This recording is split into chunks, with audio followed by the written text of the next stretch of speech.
Mais dis donc, c'est quoi le baptême? C'est quoi le baptême? Le baptême ressemble à un témoignage. Dans cette vidéo, je parlerai du baptême par immersion pratiqué par des personnes qui en ont fait le choix personnel. Le baptême est donc un témoignage. Il symbolise une mort suivie d'une résurrection. C'est de la symbolique, bien entendu. Quand le candidat au baptême disparaît sous l'eau, il reconnaît qu'il est digne de mort à cause de ses erreurs, à cause de ses péchés. Et symboliquement, il accepte de mourir avec Jésus, son sauveur. En sortant de l'eau, il rend témoignage qu'il croit que Jésus est ressuscité, que Jésus est vivant, et affirme qu'il a reçu cette vie qui vient du Seigneur Jésus. C'est comme une nouvelle naissance provoquée par le Saint-Esprit, et le baptisé affirme aussi que désormais vivre pour lui, c'est marcher avec Jésus. On trouve cela dans Romains chapitre 6, versets 13 à 14. Alors c'est un texte très long, voilà, le texte va prendre tout l'écran là pendant quelques instants, tu peux mettre sur pause pour lire tout ça. Et puis, ce témoignage est rendu devant l'Église, parce que le baptême est pratiqué devant l'Église et devant des témoins. En faisant ainsi, ce baptême est vrai. Il faut donc que cette expérience de cette nouvelle naissance, entre guillemets, précède le baptême. Jean chapitre 3 nous le dit, versets 3 à 7. « Je te le dis, à moins de naître de nouveau, personne ne peut voir le royaume de Dieu. » Nicodème, à qui Jésus s'adresse, lui dit « Comment un homme peut-il naître quand il est vieux? Est-ce qu'il peut rentrer dans le ventre de sa mère et naître à nouveau, tu vois ?»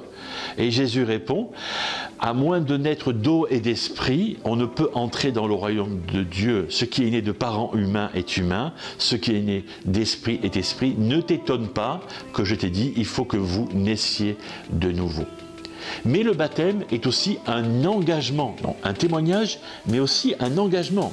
1 Pierre chapitre 3 dit « Nous aussi maintenant, nous sommes sauvés par un baptême qui ne consiste pas dans la purification d'une impureté physique, dans l'engagement d'une bonne conscience envers Dieu. » C'est l'engagement que prend celui qui se fait baptiser, de se considérer désormais comme mort au péché et vivant pour Christ. Il s'engage à rendre gloire à Dieu en toutes choses et à chercher en premier lieu les intérêts du Seigneur. Il est une obéissance à Dieu, car Jésus a donné l'ordre de baptiser les nouveaux chrétiens. Nous devons donc obéir à cet ordre donné par Jésus lui-même dans Matthieu 28. Tout pouvoir m'a été donné, c'est Jésus qui parle, tout pouvoir m'a été donné dans le ciel et sur la terre. Allez, faites donc des disciples de toutes les nations, baptisez-les au nom du Père, du Fils et du Saint-Esprit, enseignez-leur à mettre en pratique, etc. Donc le baptême n'est pas un acte magique, c'est-à-dire qu'il n'opère pas de changement envers le baptisé. Le baptême ne convertit pas, il ne sauve pas, il ne donne pas la victoire sur nos vilaines habitudes. Le baptême n'est pas le moyen par lequel le Saint-Esprit nous est donné.